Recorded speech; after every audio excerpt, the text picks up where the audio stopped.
Time stamp check करें। Swift का ultra fast fashion delivery model क्या इंडियन ई कॉमर्स इंडस्ट्री में नए बदलाव लाने वाला है या सिर्फ एक और रिस्की एक्सपेरिमेंट होगा। इसके साथ ही इंडिया अपना पहला under river road tunnel Brahmaputra के नीचे बनाने जा रहा है, जो एक 6.5 घंटे की जर्नी सिर्फ 30 मिनट्स में बदल देगा। और स्मार्टफोन लवर्स के लिए OnePlus 13 मिनी का लॉन्च क्या नया फ्लैगशिप ट्रेंड सेट करेगा। ऐसे ही जबरदस्त अपडेट्स के लिए बने रहिए हमारे साथ। ये है आज का पावर पैक्ड एपिसोड। नमस्ते, स्वागत है आपका हफ्ते भर की सबसे बड़ी खबरों में। अरे भाई, आ गए टेक, इंफ्रा और बिजनेस की सच्चाई सुनने। यह आपका वीकली पॉडकास्ट एपिसोड 4 है और हर हफ्ते की बड़ी खबरों का लेंस आपके सामने रखता हूँ, बिना किसी फिल्टर के। चलो बिना टाइम खराब किए शुरू करते हैं, क्योंकि यहाँ मिलता है सीधी बात, नो मसाला, हर हफ्ते का असली recap. Welcome to first segment. नए फोन्स, धमाकेदार लीक्स और सबसे तेज टेक अपडेट्स सब मिलेगा यहाँ, only on the launch tech. चलिए देखते हैं इस हफ्ते टेक दुनिया में क्या नया आ रहा है। बाजार में नए प्रीमियम स्मार्टफोन्स लॉन्च हो रहे हैं, जो बेहतरीन कैमरा और दमदार प्रोसेसर के साथ आते हैं। इस कैटेगरी में सबसे पहले फ्लैगशिप डिवाइसेस की बात करें तो ये हाई एंड टेक्नोलॉजी और परफॉर्मेंस के मामले में टॉप पर होते हैं। गूगल ने भारत में पिक्सल 9a लॉन्च कर दिया है। इसमें 6.3 इंच डिस्प्ले, 10 से G4 chip, 5100 mAh power battery और 48 मेगापिक्सल प्लस 13 मेगापिक्सल का डुअल कैमरा सेटअप मिलेगा। कीमत 49,999 रुपये से शुरू होगी और 56,999 रुपये तक जाएगी। पिक्सल 9a अच्छा है अगर क्लीन एंड्रॉइड और टॉप लेवल कैमरा प्रोसेसिंग चाहिए, लेकिन कीमत थोड़ी ज़्यादा लग सकती है। इस रेंज में फ्लैगशिप ग्रेड हार्डवेयर और 120 हर्ट्ज डिस्प्ले वाले ऑप्शन मिल जाते हैं। परफॉर्मेंस और गेमिंग फोकस चाहिए तो बेहतर चॉइसेस मौजूद हैं। Vivo X200 अल्ट्रा का टीजर आ चुका है, जिसमें इसका कैमरा दिखाया गया है। इसमें Snapdragon 8 elite processor, 50 megapixel plus 50 megapixel plus 50 megapixel का ट्रिपल कैमरा सेटअप, 32 मेगापिक्सल का सेल्फी कैमरा और 6100 mAh पावर की बैटरी होगी। कैमरा सेंसर और बैटरी काफ़ी दमदार लग रहे हैं। अगर Vivo का इमेज प्रोसेसिंग अच्छा रहा तो ये एक टॉप कैमरा फ़ोन बन सकता है, लेकिन फाइनल जजमेंट स्पेसिफिकेशन से ज़्यादा कैमरा ट्यूनिंग पर डिपेंड करेगा। Oppo Find X8 Ultra, X8s और X8s Plus 10 अप्रैल को चाइना में डेब्यू करने वाले हैं। X8 Ultra में स्नैपड्रैगन 8 एलीट प्रोसेसर हो सकता है। स्नैपड्रैगन 8 एलीट के साथ आएगा, जो इसे फ्लैगशिप परफॉर्मेंस देगा। लेकिन Oppo के फोल्डेबल और फ्लैगशिप फ़ोन भारत में लिमिटेड रहते हैं, तो इसे खरीदने से पहले इसकी अवेलेबिलिटी और लॉन्ग टर्म सपोर्ट पर ध्यान देना जरूरी होगा। इसके अलावा अल्ट्रा प्रीमियम, फोल्डेबल और कॉन्सेप्ट फोन्स भी इस सेगमेंट में तेजी से पॉपुलर हो रहे हैं। एप्पल एक फोल्डेबल फ़ोन या टैबलेट बना रहा है, जो 2026 के आखिर तक तैयार होगा और 2027 में सेल पर जाएगा। स्टार्टिंग प्राइस 2 लाख रुपये के आसपास हो सकती है। एप्पल रिपोर्टेडली एक पोर्टलेस आईफोन पर काम कर रहा है। इसमें चार्जिंग पोर्ट नहीं होगा और फिलहाल कोई लॉन्च डेट कंफर्म नहीं है। चार्जिंग पोर्ट हटाना एप्पल का नया सेटअप हो सकता है, लेकिन बिना USB-C और सिर्फ वायरलेस चार्जिंग से यूजर्स को दिक्कत हो सकती है। अगर वायरलेस चार्जिंग ज़्यादा तेज और एफिशिएंट हुई तो यह एक नया स्टैंडर्ड सेट कर सकता है। Huawei ने पूरा X लॉन्च कर दिया है, जो एक क्लैम शेल फ्लिप फ़ोन है।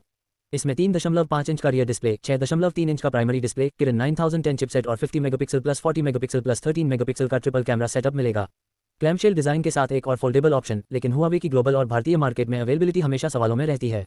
हार्डवेयर दमदार दिख रहा है, लेकिन सॉफ्टवेयर सपोर्ट सबसे बड़ा सवाल रहेगा।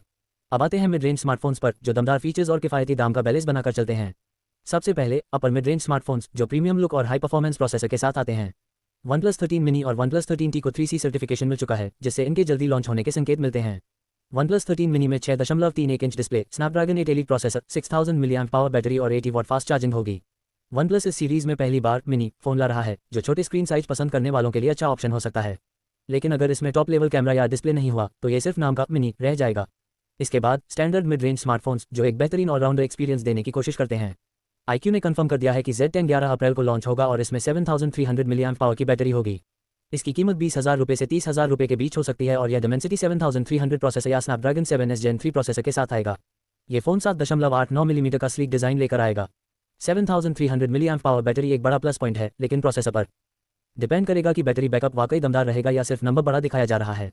iQOO गेमिंग फोकस ब्रांड है, तो इसमें कूलिंग सिस्टम और डिस्प्ले भी देखने लायक होंगे। Moto H60 Fusion की भारत में कीमत लीक हो गई है और उम्मीद है कि यह 25,000 रुपये से कम में लॉन्च होगा। इसमें 6.7 inch display, Dimensity 7400 processor, 50 megapixel plus 13 megapixel camera setup, 32 megapixel selfie camera और 5500 mAh पावर बैटरी मिलेगी। ये फ़ोन 2 अप्रैल को लॉन्च हो रहा है और इसमें कुछ एडवांस फीचर्स भी होंगे। Dimensity 7400 प्रोसेसर नया है, तो इसकी रियल वर्ल्ड परफॉर्मेंस देखनी होगी। मोटोरोला के फ़ोन कैमरा और डिस्प्ले में अक्सर अच्छा बैलेंस रखते हैं, लेकिन लॉन्ग टर्म सॉफ्टवेयर अपडेट्स अभी भी सवालों में रहते हैं। Realme Nazo 80 Pro अगले महीने लॉन्च हो सकता है, जिसमें Dimensity 7400 प्रोसेसर होगा और इसकी कीमत करीब 20,000 रुपये हो सकती है। अगर Dimensity 7400 चिप का ट्यूनिंग सही हुआ तो ये परफॉर्मेंस और बैटरी बैकअप के मामले में अच्छा साबित हो सकता है। लेकिन Nazo सीरीज़ की कैमरा क्वालिटी अक्सर एवरेज होती है, तो कैमरा सेंट्रिक यूजर्स को दूसरे ऑप्शन देखने चाहिए। Vivo T4 की स्पेसिफिकेशन और प्राइस लीक हो गई हैं। इसमें Snapdragon 7s Gen 3 processor, 50 megapixel plus 2 megapixel का डुअल कैमरा सेटअप और 7300 mAh पावर की बैटरी होगी।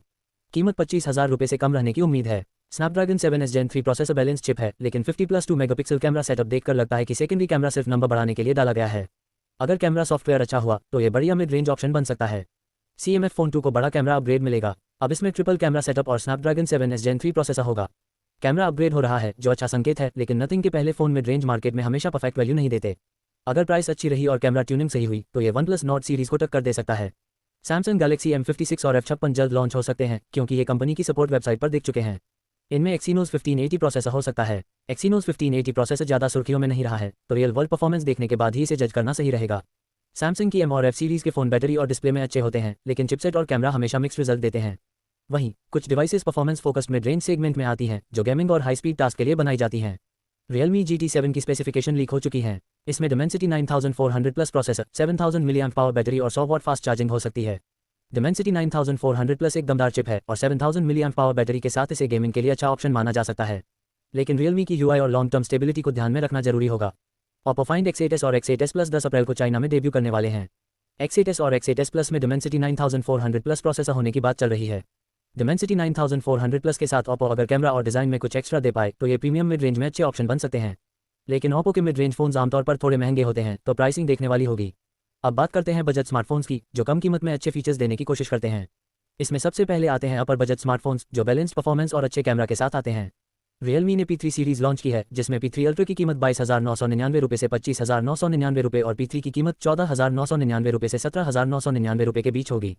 कीमत में फ़र्क बड़ा है, जिससे साफ है कि अल्ट्रा वर्जन और नॉर्मल P3 में हार्डवेयर में बड़ा अंतर होगा। लेकिन Realme की P सीरीज नहीं है, तो इसे खरीदने से पहले रियल वर्ल्ड रिव्यू देखना जरूरी होगा।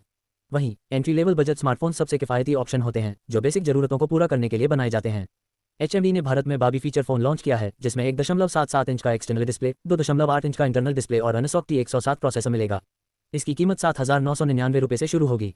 फीचर फ़ोन सेगमेंट में नया डिज़ाइन लाने की कोशिश हो रही है, लेकिन 7,999 रुपये में ज़्यादा फीचर्स की उम्मीद नहीं करनी चाहिए। ये सिर्फ ब्रांडिंग और डिज़ाइन लवर्स के लिए होगा, न कि परफॉर्मेंस या वैल्यू फॉर मनी के लिए। Infinix Note 50X को 27 मार्च को लॉन्च करेगा और इसकी कीमत 12,000 रुपये से कम होगी। इसमें Dimensity 7300 अल्टीमेट प्रोसेसर और 5500 mAh पावर बैटरी मिलेगी। ये सॉफ्टवेयर और हार्डवेयर दोनों में अपग्रेड के साथ आएगा, जिससे इसकी परफॉर्मेंस और वैल्यू बढ़ेगी।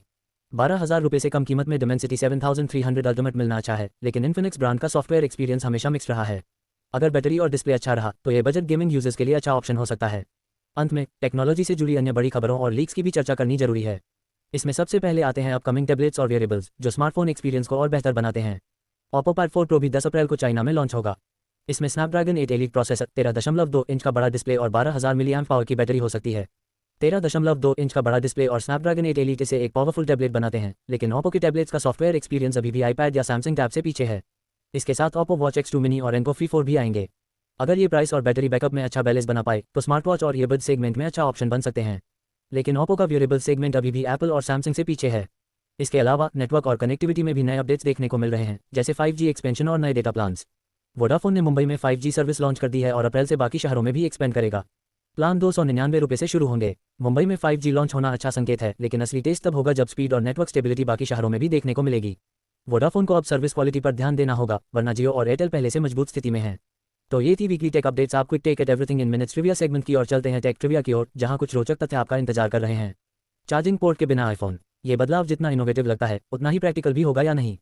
2023 में 90% से ज़्यादा आईफोन यूजर्स अभी भी वायर्ड चार्जिंग प्रेफर करते हैं और USB-C को अडॉप्ट करने में एप्पल को सालों लगे। पूरी तरह से वायरलेस शिफ्ट करना एक बड़ा रिस्क हो सकता है, खासकर बैटरी डिपेंडेंसी और चार्जिंग स्पीड के मामले में। 7300 mAh पावर बैटरी यह एक गेमिंग स्मार्टफोन के लिए बेंचमार्क सेट कर सकती है या सिर्फ एक नंबर गेम साबित होगी। 2024 में गेमिंग स्मार्टफोन मार्केट 12% की सालाना ग्रोथ पर है, लेकिन 70% से ज़्यादा प्रो गेमर्स बैटरी से ज़्यादा प्रोसेसर और कूलिंग टेक को प्राथमिकता देते हैं। बड़ी बैटरी अच्छी है, लेकिन अगर फ़ोन हीट होता है तो परफॉर्मेंस पर असर पड़ेगा। वोडाफोन ने आखिरकार मुंबई में 5G लॉन्च किया, लेकिन क्या ये जियो और एयरटेल को टक्कर दे पाएगा? भारत में 5G यूजर्स की संख्या 2024 में 130 मिलियन पार कर चुकी है, लेकिन वोडाफोन का 5G रोलआउट अब तक सिर्फ चुनिंदा शहरों तक सीमित है। वहीं जियो और एयरटेल 2025 तक 100% 5G कवरेज देने का दावा कर चुके हैं। Welcome to next segment. यहाँ बात होगी नए हाईवेज, बड़े प्रोजेक्ट्स और इंफ्रा डेवलपमेंट्स की जो देश का फ्यूचर बदल रहे हैं। कंस्ट्रक्शन हो या एक्सपेंशन, जो भी देश बना रहा है उसकी बात होगी ब्रिक बाय ब्रिक। चलिए देखते हैं इस हफ्ते इंफ्रा दुनिया में क्या नया हो रहा है। नए मेगा प्रोजेक्ट्स जो ट्रैफिक को स्मूथ बनाएंगे और सिटीज़ को और कनेक्टेड करेंगे। महाराष्ट्र में एक नया एक्सप्रेसवे बनाने की फीजिबिलिटी स्टडी शुरू हो चुकी है, जो वाधावन पोर्ट, पालघर, नासिक और समृद्धि महामा को जोड़ेगा।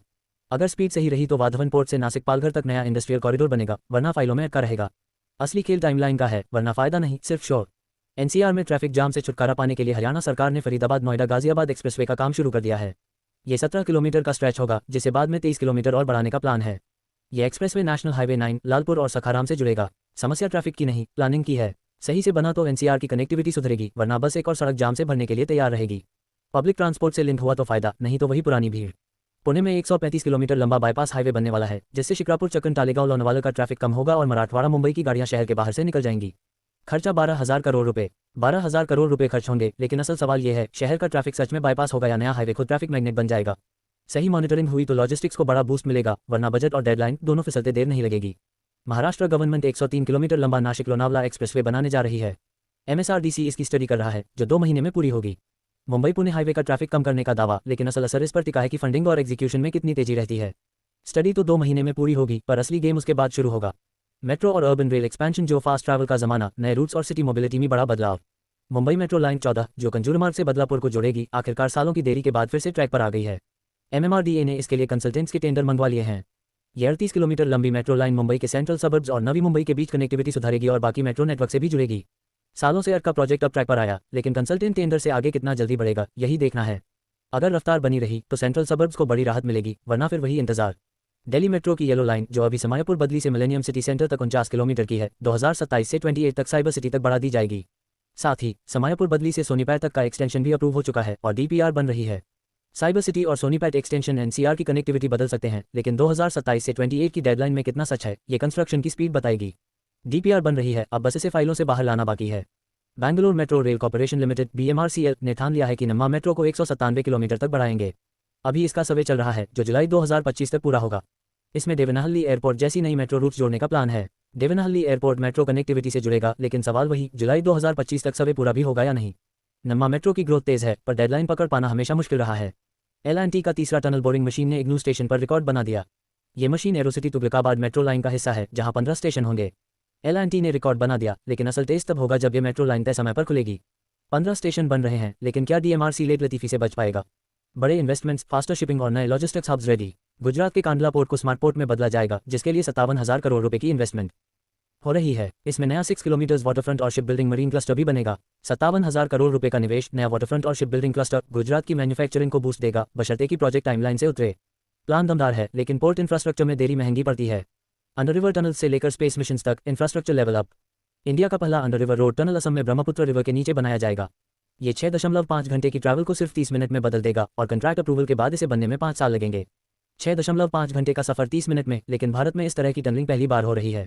5 साल में पूरा करने का दावा है, पर क्या टेक्निकल और एनवायरमेंटल चैलेंजेस इसे रोकेंगे? इसरो ने भारत के पहले स्पेस स्टेशन की तैयारी शुरू कर दी है, जो 2028 तक लॉन्च किया जाएगा। इसमें base, core docking, science research laboratory और कॉमन वर्किंग नाम के 5 मॉड्यूल्स होंगे। एक रोबोटिक आर्म भी अलग से लॉन्च होगी और LVM-3 रॉकेट्स का यूज किया जाएगा। स्पेस स्टेशन की प्लानिंग शुरू, लेकिन चैलेंज बड़े हैं, मॉड्यूल डेवलपमेंट, रोबोटिक आर्म और LVM-3 लॉन्च। इसरो के लिए ये मून और मंगल मिशन से भी बड़ा कदम होगा। नए डिफेंस हब्स, मॉडर्न वेपन्स और सेल्फ रिलायंट इंडिया की तरफ एक और कदम। उत्तर प्रदेश गवर्नमेंट लखनऊ में एक मिलिट्री हार्डवेयर टेस्टिंग और रिसर्च फैसिलिटी बना रही है, डिफेंस टेस्टिंग इंफ्रास्ट्रक्चर स्कीम के तहत। इससे प्राइवेट डिफेंस कंपनीज को अपना सामान DRDO के भरोसे नहीं छोड़ना पड़ेगा। यूपी में प्राइवेट डिफेंस कंपनियों के लिए बड़ा कदम। DRDO पर निर्भरता कम होगी, लेकिन असल सवाल, क्या भारत अपने डिफेंस मैन्युफैक्चरिंग को ग्लोबल स्टैंडर्ड तक ले जा पाएगा? डिफेंस मिनिस्ट्री ने 54,000 करोड़ रुपए की खरीदारी को मंजूरी दी है। इसमें इंडियन आर्मी के लिए 1350 HP tank engine, Indian navy के लिए वरुणास्त्र टॉर्पीडोज और इंडियन एयरफोर्स के लिए AEW&C सर्वेलेंस सिस्टम्स शामिल हैं। AEW&C surveillance systems, tank engine और वरुणास्त्र टॉर्पीडोज भारत की डिफेंस तैयारियों को मजबूत करेंगे। लेकिन इंडिजिनस टेक्नोलॉजी को कितना बढ़ावा मिलेगा, ये देखना अहम होगा। भारत सरकार 145 LCH प्रचंड अटैक हेलीकॉप्टर्स खरीदने वाली है, जिसमें 90 भारतीय सेना और 66 वायुसेना को मिलेंगे। कुल खर्चा 20,000 करोड़ रुपए। बड़ी डील, लेकिन क्या इंडक्शन समय पर होगा? सेना और वायुसेना को LCH मिलेंगे, लेकिन प्रोडक्शन कैपेसिटी और सप्लाई चेन अहम फैक्टर होंगे। नए इंडस्ट्रियल जोन्स, EV प्लांट्स और लोकल प्रोडक्शन का एक्सपेंशन। Hyundai ने पुणे के टालेगांव में 694 करोड़ रुपए की लागत से टूरिंग सेंटर बनाने का प्लान किया है, जिससे इंपोर्ट पर निर्भरता कम होगी। इंपोर्ट निर्भरता घटेगी, लेकिन सवाल है, क्या भारत ऑटोमोटिव टूरिंग में आत्मनिर्भर बनने की राह पर सही स्पीड से बढ़ रहा है? एथर एनर्जी अपनी नई 98.34 एकड़ की फैक्ट्री महाराष्ट्र के औरक सिटी में खोल रहा है, 1122 करोड़ रुपए की लागत से।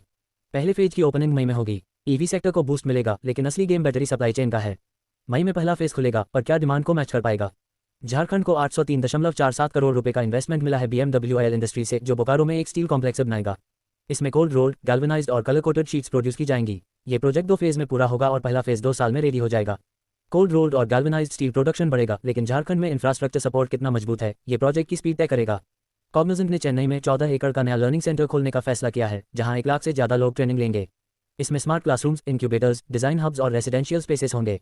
ये हब एंड स्पोक मॉडल पर चलेगा। टेक स्किल डेवलपमेंट में बड़ा इन्वेस्टमेंट, लेकिन सवाल ये कि इंडस्ट्री में सही टैलेंट गैप भर पाएगा या बस एक और ट्रेनिंग सेंटर बनकर रह जाएगा। टोयोटा इंडिया में अपना पहला R&D सेंटर बेंगलुरु में खोल रही है, जो उनकी एग्जिस्टिंग प्लांट के पास होगा। पहले 200 एम्प्लॉयज़ रखे जाएंगे और 2027 तक इसे 1000 तक बढ़ाया जाएगा। इंडियन ऑटो इंडस्ट्री के लिए बड़ा कदम, लेकिन क्या लोकल इनोवेशन को बढ़ावा मिलेगा या सिर्फ ग्लोबल टेक्नोलॉजी का टेस्टिंग सेंटर बनकर रह जाएगा? डेटा सेंटर्स, सबमरीन केबल्स और इंटरनेट कनेक्टिविटी को डिजिटल इंडिया का नया बूस्ट। ओडिशा का इलेक्ट्रॉनिक्स और डिपार्टमेंट पुरी में submarine cable landing station set करने वाला है, जिससे ये स्टेट एक ग्लोबल डिजिटल हब बन जाएगा। अभी तक ऐसे लैंडिंग स्टेशन सिर्फ मुंबई, चेन्नई, कोची, तूतीकोरिन और तिरुवनंतपुरम में थे। डिजिटल इंफ्रास्ट्रक्चर को बूस्ट देगा, लेकिन बड़ा सवाल, क्या पूरी सच में एक नया ग्लोबल डिजिटल हब बन पाएगा या सिर्फ एक और केबल स्टेशन रह जाएगा? महाराष्ट्र, जो भारत की 60% डेटा सेंटर कैपेसिटी होल्ड करता है और उसमें से 54.9% सिर्फ मुंबई में है, अब मुंबई, पुणे और नागपुर में 4 नए डेटा सेंटर पार्क्स बना रहा है। हर सेंटर की कैपेसिटी 500 से 800 मेगावाट होगी और इसमें भारी इन्वेस्टमेंट आएगा। भारत की 60% डेटा सेंटर कैपेसिटी महाराष्ट्र में है, लेकिन सवाल ये, क्या बिजली और कूलिंग इंफ्रास्ट्रक्चर इस लेवल के ग्रोथ को सपोर्ट कर पाएगा? नए रोपवेज, रेनोवेटेड घाट्स और एडवेंचर टूरिज्म का एक्सपेंशन। महाराष्ट्र ने 45 नई रोपवेज अप्रूव कर दी हैं और अब इन्हें national highways logistics management limited को डेवलपमेंट के लिए सौंप दिया गया है। रायगढ़ फोर्ट, माथेरान, एलिफेंटा केव्स और महाबलेश्वर जैसी टूरिस्ट प्लेसेस को प्रायोरिटी दी जाएगी। Raigarh, Matheran, Elephanta caves tourism boost होगा, लेकिन सवाल ये कि मेंटेनेंस और ऑपरेशनल क्वालिटी कितनी मजबूत रहेगी। वाराणसी के घाट्स का 41.23 करोड़ रुपए से मेकओवर हो रहा है, जिसमें डैशाश्वामेध, 80 और सन रविदास घाट शामिल हैं। काम ऑलरेडी शुरू हो चुका है और 16 करोड़ रुपए अप्रूव भी हो चुके हैं। टूरिज्म को बूस्ट मिलेगा, लेकिन असली सवाल, क्या ये सिर्फ एक कॉस्मेटिक अपग्रेड होगा या गंगा की सफाई और हेरिटेज प्रिजर्वेशन पर असली असर दिखेगा? त्रिपुरा के अगरतला में सचिंद्र नगर कॉलोनी में 50 करोड़ रुपए का इको पार्क बनने जा रहा है, स्वदेश दर्शन 2.0 के तहत। इसका मकसद टूरिज्म को बढ़ावा देना और रोजगार पैदा करना है। नॉर्थ ईस्ट टूरिज्म के लिए अच्छा कदम, लेकिन सवाल ये कि क्या ये लॉन्ग टर्म अट्रैक्शन बनेगा या कुछ सालों में भुला दिया जाएगा? लखनऊ में 1500 करोड़ रुपए का इंडिया का पहला नाइट सफारी और एडवेंचर पार्क बनेगा। भारत की पहली नाइट सफारी, लेकिन क्या ये लखनऊ को टूरिज्म मैप पर ऊपर ले जाएगा या बस एक हाई प्रोफाइल प्रोजेक्ट बनकर रह जाएगा? स्काईस्क्रेपर्स, लग्जरी रियल एस्टेट डील्स और अर्बन लाइफस्टाइल में नए बदलाव। ट्रंप ऑर्गेनाइजेशन अपना पहला कमर्शियल प्रोजेक्ट इंडिया में लॉन्च करने जा रही है, पुणे में ट्रंप टावर। इसमें 2 27 फ्लोर की ग्लास टावर्स होंगी, जहां ऑफिसेज और लीस्ट रेजिडेंसेज होंगे, और ये कोरेगांव पार्क के पास बनेगा। बड़ा नाम, लेकिन सवाल ये कि क्या ये प्रोजेक्ट पुणे के प्रीमियम रियल एस्टेट को नई दिशा देगा या बस एक और महंगा पता बनकर रह जाएगा? बुलेट ट्रेन्स, नए रूट्स और सुपरफास्ट कार्गो ट्रांसपोर्ट का फोकस। इंडियन रेलवेज ने मुंबई लोकल के लिए 238 नए ट्रेन रेक्स अप्रूव कर दिए हैं, जो MUTP फेज 3 और 3A में डिले हो रहे थे। अब प्रोक्योरमेंट और डिलीवरी शुरू होगी। MUTP फेज 3 और 3A में देरी थी, अब प्रोक्योरमेंट शुरू हुआ। लेकिन क्या ये ट्रेनों की भीड़ कम करेगा या डिमांड अभी भी सप्लाई से आगे रहेगी? क्लीन पावर, हाइड्रोजन फ्यूल और इको फ्रेंडली प्रोजेक्ट्स पर तेजी से काम। ओडिशा में जापानीज कंसोर्टियम और ACME ग्रुप मिलकर ग्रीन अमोनिया प्लांट बनाने वाले हैं, जो 4 लाख टन अमोनिया बनाएगा और जापान एक्सपोर्ट करेगा। जापान एक्सपोर्ट फोकस, लेकिन क्या भारत अपनी खुद की ग्रीन एनर्जी जरूरतों के लिए इसे स्केल कर पाएगा? नए मेडिकल और टेक इंस्टीट्यूट जो फ्यूचर इनोवेटर्स को तैयार करेंगे। इसरो ने नित्रोरकेला में space technology incubation centre virtually इनोग्रेट किया है। ये सेंटर स्पेस रिसर्च और इनोवेशन पर फोकस करेगा, जिससे गगनयान और चंद्रयान जैसे मिशन को फायदा मिलेगा। स्पेस रिसर्च को बूस्ट, लेकिन असली सवाल, क्या इससे स्टार्टअप्स और इनोवेशन को असली बढ़ावा मिलेगा या सिर्फ एक और सेंटर बनकर रह जाएगा? केंद्र सरकार ने जम्मू, कश्मीर और लद्दाख में 3 नए मेडिकल कॉलेज खोलने की मंजूरी दे दी है। ये 157 नए मेडिकल इंस्टीट्यूशंस के हिस्से के तौर पर बनाए जा रहे हैं। हर कॉलेज में लगभग 196 पोस्ट ग्रेजुएट और 60 MBBS सीटें होंगी। और सबसे खास बात, लद्दाख को पहली बार अपना खुद का मेडिकल कॉलेज मिलने वाला है। लद्दाख को पहला मेडिकल कॉलेज मिलेगा, लेकिन असल मुद्दा फैकल्टी, इंफ्रास्ट्रक्चर और हेल्थ केयर एक्सेस सही समय पर डेवलप होंगे या नहीं। तो ये थी वीकली इंफ्रा अपडेट्स। आप quick tech at everything in minutes trivia segment की ओर चलते हैं इंफ्रा ट्रिविया की ओर, जहां कुछ रोचक तथ्य आपका इंतजार कर रहे हैं। क्या आप जानते हैं कि भारत के डेटा सेंटर इंफ्रास्ट्रक्चर में हो रहा ये बदलाव सिर्फ सर्वर्स बढ़ाने का नहीं, बल्कि एक डिजिटल पावर हाउस बनने की तैयारी है? मुंबई, पुणे और नागपुर में बन रहे नए high performance data centre park Bharat की डेटा स्टोरेज कैपेसिटी को 2000+ मेगावाट तक ले जा सकते हैं। ये सिर्फ IT कंपनियों के लिए नहीं, बल्कि AI, Web3 और हाई स्पीड क्लाउड कंप्यूटिंग को पावर देने वाला गेम चेंजर भी होगा। क्या आप जानते हैं कि ब्रह्मपुत्र के नीचे बन रहा भारत का पहला अंडर रिवर टनल सिर्फ ट्रैफिक कम करने के लिए नहीं, बल्कि मल्टी मॉडल ट्रांसपोर्ट के फ्यूचर का पहला कदम हो सकता है? 14.85 किलोमीटर लंबा ये टनल असम के ट्रांसपोर्ट को रिवॉल्यूशनाइज करने वाला है, लेकिन इससे भी बड़ी बात यह है कि इसी टेक्नोलॉजी से भारत में हाई स्पीड अंडरवाटर रेल और लॉजिस्टिक्स कॉरिडोर की नींव रखी जा सकती है। क्या आप जानते हैं कि फरीदाबाद, नोएडा, गाजियाबाद एक्सप्रेसवे सिर्फ NCR का ट्रैफिक हल्का करने के लिए नहीं, बल्कि दिल्ली से बाहर नए कॉर्पोरेट हब बनाने की स्ट्रेटेजी का हिस्सा है? हरियाणा सरकार के अनुसार ये 17 किलोमीटर लंबा एक्सप्रेसवे 2025 तक पूरा होने की उम्मीद है और इसे 23 किलोमीटर और बढ़ाने की योजना है। इससे NH9 और ईस्टर्न पेरिफेरल एक्सप्रेसवे के बीच ट्रैफिक 30% तक कम हो सकता है। एक्सप्रेसवे पूरा होने के बाद ग्रेटर नोएडा, गाजियाबाद और फरीदाबाद के आसपास वे हाउसिंग, IT पार्क और रियल एस्टेट वैल्यू में 20 से 25% की बढ़ोतरी हो सकती है। Welcome to next segment. यहाँ मार्केट की हर चाल, स्टार्टअप की कहानी और बड़े डील्स की बात होगी, क्योंकि यह है द हसल रिपोर्ट। चलिए देखते हैं इस हफ्ते बिजनेस दुनिया में क्या नया हो रहा है। ई-कॉमर्स और रिटेल सेक्टर में स्टार्टअप्स को निवेशकों से नई फंडिंग मिल रही है, जिससे यह उद्योग तेजी से बढ़ रहा है। स्लिक, एक फैशन डिलीवरी प्लेटफॉर्म जिसने वादा किया है कि कपड़े 60 मिनट में पहुंचेंगे, अब $10 मिलियन की फंडिंग उठाने की प्लानिंग कर रहा है और इसकी वैल्यूएशन $40 मिलियन होगी। इससे पहले इसने $3.2 मिलियन का सीड राउंड भी रेज किया था। अल्ट्रा फास्ट फैशन डिलीवरी एक तेजी से बढ़ता सेक्टर है, लेकिन इसकी सस्टेनेबिलिटी और यूनिट इकोनॉमिक्स पर सवाल उठते रहे हैं। कई कंपनियां इस मॉडल को स्केल करने में संघर्ष कर चुकी हैं। कई कंपनियां अधिग्रहण और विस्तार के जरिए अपनी बाजार स्थिति को मजबूत कर रही हैं। यूनिकॉमर्स, एक ई-कॉमर्स सास कंपनी, ने शिपवे को 100% एक्वायर करने का फैसला कर लिया है। पिछले साल इसने शिपवे में 42% स्टेक के लिए 68.4 करोड़ रुपीस खर्च किए थे।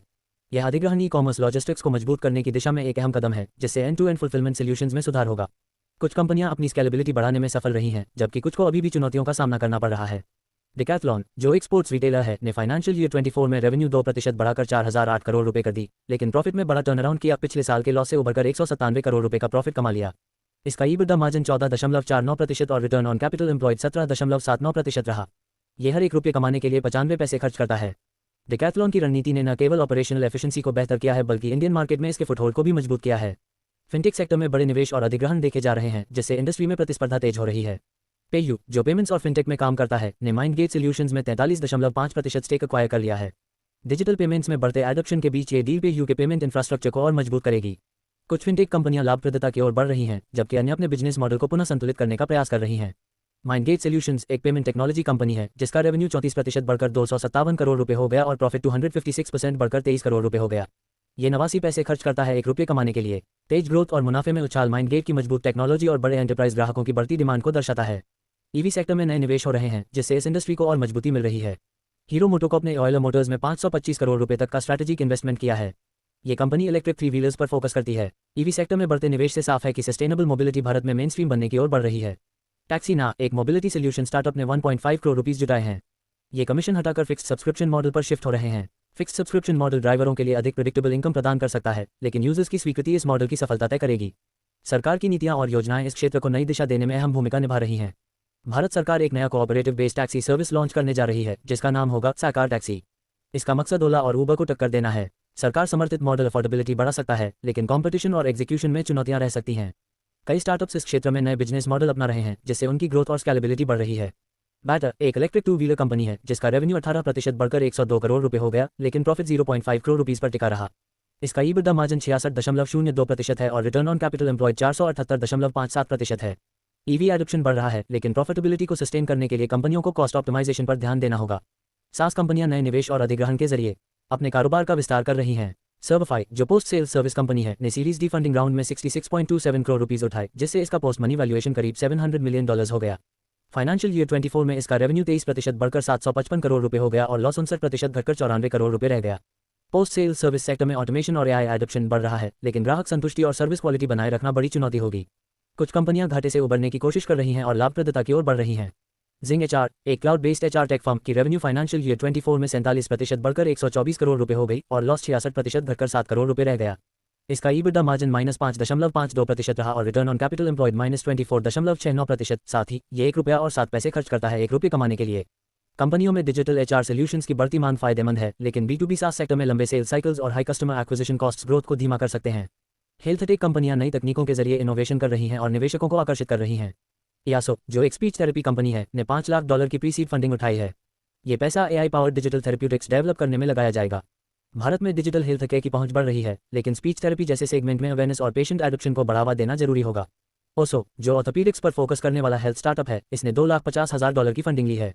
इससे ये अपनी टेक्नोलॉजी और सर्विस को और बेहतर बनाएंगे। भारत में एजिंग पॉपुलेशन और स्पोर्ट्स इंजरीज में वृद्धि से ऑर्थोपीडिक सॉल्यूशंस की मांग बढ़ रही है, लेकिन रेगुलेटरी कंप्लायंस और डॉक्टरों की स्वीकृति इस ग्रोथ को प्रभावित कर सकते हैं। DCDC, एक किडनी के ब्रांड, ने 150 करोड़ रुपए रेज किए हैं। ये पैसा देश भर में 150 से ज्यादा नई क्लिनिक्स खोलने में इस्तेमाल किया जाएगा। भारत में क्रॉनिक किडनी डिजीजेस तेजी से बढ़ रहे हैं, जिससे डायलिसिस और किडनी केयर सेक्टर में निवेश की जरूरत बढ़ रही है, लेकिन अस्पतालों और बीमा सेवाओं के साथ सही इंटीग्रेशन करना जरूरी होगा। गेमिंग इंडस्ट्री में अधिग्रहण और निवेश बढ़ रहे हैं, जिससे नए अवसर खुल रहे हैं। क्राफ्टन, जो BGMI बैटलग्राउंड्स मोबाइल इंडिया का मालिक है, उसने नॉटलस मोबाइल में कंट्रोलिंग स्टेक खरीद लिया है 118 करोड़ रुपए में। नॉटलस मोबाइल का सबसे फेमस गेम रियल क्रिकेट है। मोबाइल गेमिंग तेजी से बढ़ रहा है, लेकिन रेगुलेटरी रिस्ट्रिक्शंस और इन गेम मोनेटाइजेशन पॉलिसीज इस सेक्टर की स्केलेबिलिटी को प्रभावित कर सकते हैं। एआई और एल्गोरिथमिक ट्रेडिंग सेक्टर तेजी से आगे बढ़ रहा है, लेकिन इसमें वित्तीय स्थिरता की भी चुनौती बनी हुई है। अल्गोबुल्स, एक एल्गोरिथमिक ट्रेडिंग फिनटेक है, जिसने 336% रेवेन्यू ग्रोथ के साथ 238 करोड़ रुपए कमाए, लेकिन नुकसान 50% बढ़कर 3 करोड़ रुपए हो गया। इसका ईबिटा मार्जिन 0.42% है और एक रुपये कमाने के लिए ₹1.01 खर्च करता है। एल्गोरिथमिक ट्रेडिंग तेजी से रिटेल इन्वेस्टर्स में लोकप्रिय हो रही है, लेकिन रेगुलेटरी कंप्लायंस इस सेक्टर के लिए बड़ी चुनौती हो सकती है। प्रॉपर्टी टेक कंपनियां निवेश के जरिए अपनी सेवाओं का डिजिटलीकरण कर रही हैं, जिससे इंडस्ट्री में बदलाव आ रहे हैं। लाइट हाउस, एक प्रॉपर्टी स्टार्टअप, ने $2.5 मिलियन की नई फंडिंग उठाई है। ये पैसा लग्जरी रियल एस्टेट ट्रांजैक्शंस के लिए टेक ड्रिवन प्लेटफॉर्म बनाने और एक्सपेंशन में लगाया जाएगा। प्रॉपटेक सेक्टर में टेक्नोलॉजी ड्रिवन मॉडल तेजी से रियल एस्टेट ट्रांजैक्शंस को आसान बना रहे हैं। फूड सेक्टर में नए निवेश हो रहे हैं, जिससे कई कंपनियां अपने आउटलेट्स और प्रोडक्ट्स का विस्तार कर रही हैं। पिज़्ज़ा विंग्स, एक QSR यानी फास्ट फूड चेन ने $2.8 मिलियन जुटाए हैं। इससे ये नॉर्दर्न और नॉर्थ ईस्टर्न इंडिया में और आउटलेट्स खोलेंगे। भारतीय QSR मार्केट में डोमिनोज और मैकडॉनल्ड्स जैसे दिग्गज पहले से मजबूत स्थिति में है, इसलिए नए प्लेयर्स को ब्रांड डिफरेंशिएशन और अग्रेसिव प्राइसिंग की जरूरत होगी। कुछ ब्रांड्स तेजी से ग्रोथ कर रहे हैं, जबकि कुछ कंपनियां अपने बिजनेस मॉडल को पुनः परिभाषित कर रही हैं। स्टोरियो फूड्स, जो बेवरेजेस और डेयरी ऑल्टरनेटिव्स ब्रांड है, कि रेवेन्यू फाइनेंशियल ईयर 24 में 50% बढ़कर 169 करोड़ रुपए हो गई। स्टोरियो फूड्स लॉस 22% बढ़कर 33 करोड़ रुपए हो गया। इसका EBITDA मार्जिन -19.18% रहा और ये ₹1.20 खर्च करता है ₹1 कमाने के लिए। हेल्थ कॉन्शियस कंज्यूमर्स की बढ़ती संख्या डेयरी ऑल्टरनेटिव्स के लिए बड़ा अवसर है, लेकिन हाई ऑपरेशनल कॉस्ट्स और इंटेंस कंपटीशन इस सेगमेंट में प्रॉफिटेबिलिटी को चुनौती देंगे। ड्रोन टेक्नोलॉजी अब विभिन्न सेक्टर्स में अपनाई जा रही है, जिससे इस इंडस्ट्री को तेजी से बढ़ने का मौका मिल रहा है। गरुड़ा एरोस्पेस एक ड्रोन टेक्नोलॉजी स्टार्टअप है, जिसने 134% की रेवेन्यू ग्रोथ के साथ 110 करोड़ रुपए कमाए और प्रॉफिट 166% बढ़कर 16 करोड़ रुपए हो गया। भारत में कृषि और डिफेंस में ड्रोन का उपयोग बढ़ रहा है, लेकिन रेगुलेटरी अप्रूवल्स और मास एडॉप्शन इस सेक्टर की ग्रोथ को प्रभावित कर सकते हैं। मैन्युफैक्चरिंग और कंज्यूमर गुड्स कंपनियां निवेश के जरिए अपने प्रोडक्ट्स को बेहतर बनाने और अपने बाजार का विस्तार करने की कोशिश कर रही हैं। ग्रीन फॉर्चून एक विंडोज और डोर्स ब्रांड है, जिसने $4.5 मिलियन जुटाए हैं। इससे ये अपने टेक प्लेटफॉर्म और कस्टमर सर्विस को बेहतर बनाएंगे। भारत में रियल एस्टेट सेक्टर के विस्तार से होम इंप्रूवमेंट बाजार को बढ़ावा मिल रहा है, लेकिन फ्रैगमेंटेड सप्लाई चेन्स इस इंडस्ट्री में स्थिर ग्रोथ में बाधा बन सकती हैं। फिटनेस और वेलनेस ब्रांड्स अपने IPO लॉन्च करने की तैयारी कर रहे हैं, जिससे निवेशकों की दिलचस्पी बढ़ रही है। कल्फिट, जो एक फिटनेस टेक कंपनी है, वो IPO की तैयारी कर रही है और 2,500 करोड़ रुपए जुटाने का प्लान बना रही है।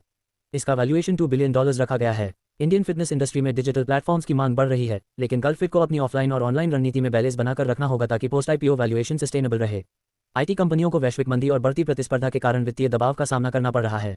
सेलेबल टेक्नोलॉजीज एक कंपनी है, जिसने 275 करोड़ रुपए का रेवेन्यू कमाया, लेकिन नुकसान 6000% बढ़कर 61 करोड़ रुपए हो गया। इसका EBITDA मार्जिन -19.22% है और ये ₹1.25 खर्च करता है ₹1 कमाने के लिए। बढ़ती ग्लोबल इकोनॉमिक अनिश्चितता के कारण IT कंपनियों को हाई क्लाइंट चर्न और धीमी डील क्लोजर्स का सामना करना पड़ रहा है, जिससे प्रॉफिटेबिलिटी पर असर पड़ सकता है। तो ये थी वीकली बिजनेस अपडेट्स, आप quick tech at everything in minutes trivia segment की, और जहां बिजनेस की दुनिया में हर दिन कुछ नया होता है। आइए जानते हैं कुछ ऐसे रोचक फैक्ट्स जो आपको हैरान कर सकते हैं। क्या आप जानते हैं कि फैशन इंडस्ट्री में अब तक केवल 9% ब्रांड ही सेम डे डिलीवरी ऑफर कर पाए हैं? स्लिक जैसे स्टार्टअप 60 मिनट डिलीवरी मॉडल से इस सेक्टर में क्रांति लाने की कोशिश कर रहे हैं, लेकिन इसकी लॉन्ग टर्म सस्टेनेबिलिटी पर बड़े सवाल हैं। क्या भारत में EV इंडस्ट्री की असली लड़ाई गाड़ियां बेचने की नहीं, बल्कि चार्जिंग इंफ्रास्ट्रक्चर की है? भारत में 2024 में EV सेक्टर में $1.10 बिलियन का निवेश हुआ, लेकिन चार्जिंग स्टेशनों की संख्या अभी भी सिर्फ 10,000 के आसपास है, जबकि चीन में यह आंकड़ा 5 लाख से ज्यादा है। SaaS कंपनियों की वैल्यूएशन आसमान छू रही है, लेकिन क्या असली ग्रोथ सिर्फ फंडिंग के दम पर हो रही है? क्या आप जानते हैं कि 2023 में 80% SaaS स्टार्टअप्स प्रॉफिटेबल नहीं थे, फिर भी इस सेक्टर में $50 बिलियन की इन्वेस्टमेंट हुई? सर्वफाई जैसी कंपनियां $700 मिलियन की वैल्यूएशन तक पहुंच चुकी हैं, लेकिन उनका CAC कस्टमर एक्विजिशन कॉस्ट साल दर साल बढ़ता जा रहा है, जबकि LTV लाइफ टाइम वैल्यू स्थिर बना हुआ है।